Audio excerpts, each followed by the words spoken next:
This is Alan Farley. Let's look at three under the radar momentum plays. First up is Green Power Motor Company, which is a Canadian electric vehicle company. Now, the stock took off in August about the same time that Tesla was doing its stock split, got up to the 22 level, and then crashed down into single digits.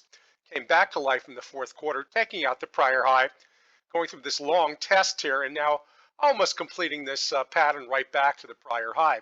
Now, if it gets back up here, I think we get a nice little move, but I watch this line up here because that's going to be resistance, perhaps up around the $40 level.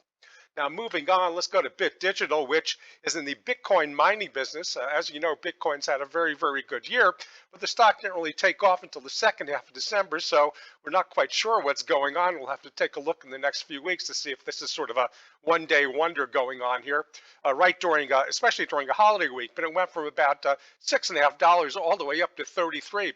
Now it's pulling back into the 20s, and I think you got to await some consolidation here. If it does take out this high, the sky's the limit. It could be a $60 or $70 stock.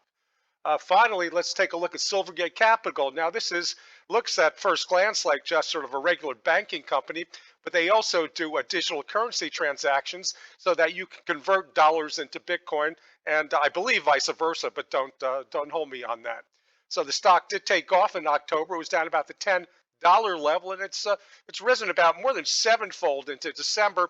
Now it's consolidating gains, and if it breaks out to the upside, I think you're going to see a $100 stock.